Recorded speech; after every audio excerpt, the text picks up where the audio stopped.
Welcome to the YouTube for Beginners guide. So many people want to start a YouTube channel but actually do not know where to begin. There's so much information here on YouTube, but you may actually need a step-by-step guide without having to search to actually help you with starting a successful YouTube channel. So this guide was created with a beginner in mind. So if you don't know, my name is Tony and I'm going to bring you a 7-part series to help you start a successful YouTube channel from the beginning all the way until you hit publish. So of course in this 7-part series is going to be actually a playlist. So of course that playlist is going to be linked up in the cards as well as the description box, okay? So make sure you follow the series to make sure you get your YouTube channel started on the right foot. So many people start on a bad foot, but you are going to start on a good foot by watching and following along on this series. Alright, so welcome to part 4 of this 7-part series, and we are now going to go over how to actually record, okay? So of course now you have your equipment, so now how do you actually sit down and record to get the subscribers, right? So now let's get into that.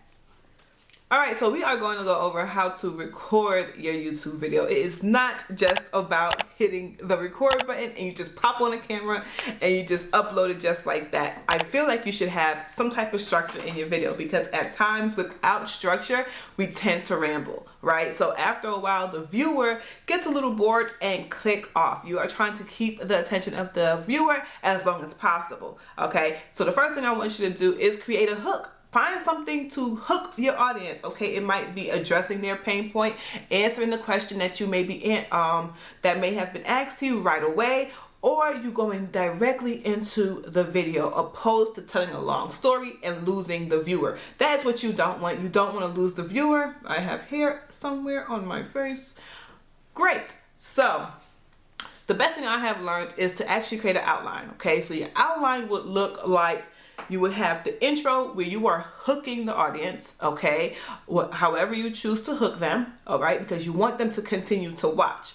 Then you have the actual body of the video, okay? So you might want to hit a couple points, but you want to make sure you outline those points so that you don't leave the conversation, right? Or you don't kind of venture off, all right? So you want to stay on a path by creating points to make sure you stick to. So next, you want to end it on a good note, okay? So obviously, you know, the average person says, hey, subscribe to my YouTube channel. Yeah, you should have been told them that, possibly right after that hook.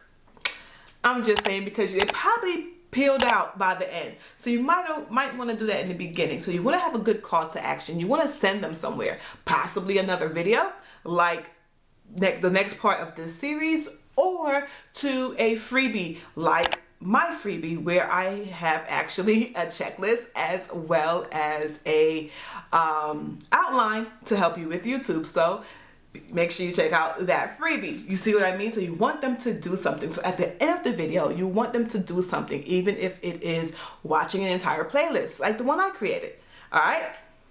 So that is the normal outline for a YouTube video, okay? But also, you want to think of any B-roll. B-roll is additional footage, okay? The way how I always incorporate B-roll, additional footage on top of me talking to also give the viewer eyes something else to look at other than me just sitting here, right? This is kind of boring.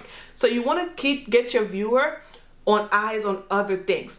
The biggest thing is to show and not tell. So if you're going to tell, you need to also show, all right? So if I'm telling you about a light, I want to show you the light.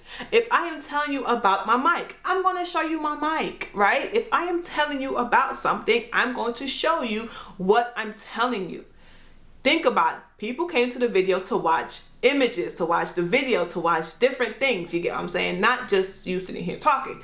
You want to overlay additional footage of you showing what you're talking about, okay? So you always want to keep that in mind when you're actually recording. Keep it in mind when you're actually recording, okay, what can I overlay on this section, right? Or if I'm, like I always record behind the scenes, so I can always overlay behind the scenes on what is looking like from a different point of view, okay? So if I am telling you my YouTube setup, guess what? I got some behind the scenes to overlay that to show you what it looks like from a different point of view of my setup, or even what I look at when I'm filming.